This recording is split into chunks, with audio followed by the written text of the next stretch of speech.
All right, and joining us now is Khaled Elgindy. He's a senior fellow at the Quincy Institute for Responsible Statecraft, and he joins us from Portland in Maine. Thank you for speaking to us. So as we saw there from our report by Zaina and our reporter Henny Mahmoud, Israel's still bombing Gaza and Lebanon, despite these two ceasefires that are still in place. Many civilians killed. What does that tell you?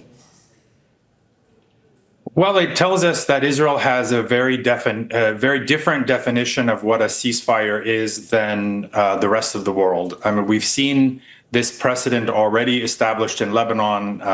The ceasefire there is more than a year old, and Israel has continued to bomb on a regular basis with hundreds killed. And the same is happening in the Gaza Strip.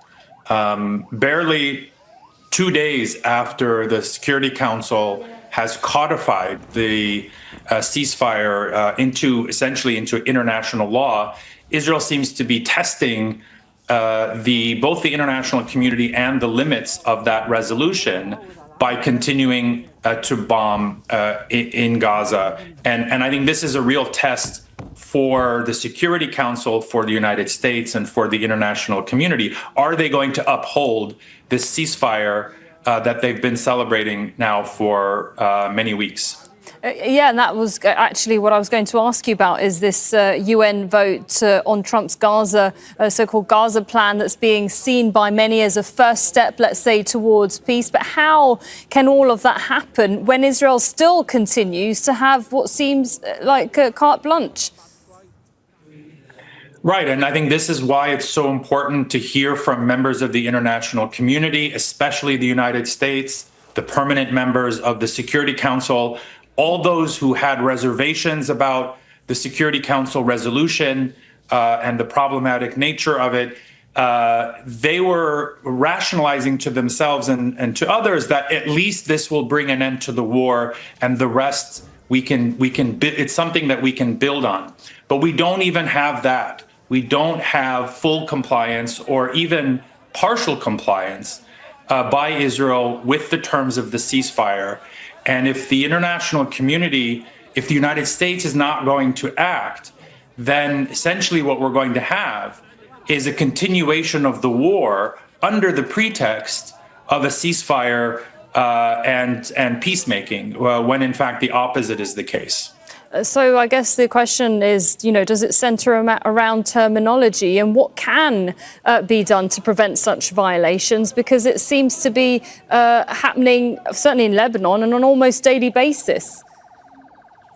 Yeah, no, I don't think it's about terminology. I think it's about the international community laying down the gauntlet and not normalizing what is happening in Lebanon, and specifically also in the Gaza Strip. If the international community, if the United States tolerates what Israel is doing, then it will normalize it, and Israel will be allowed to escalate. So it's very, very important that the United States and other Security Council members send a very clear public message to Israel: this is not acceptable, this is not compliance, and this is a direct violation of the Security Council resolution.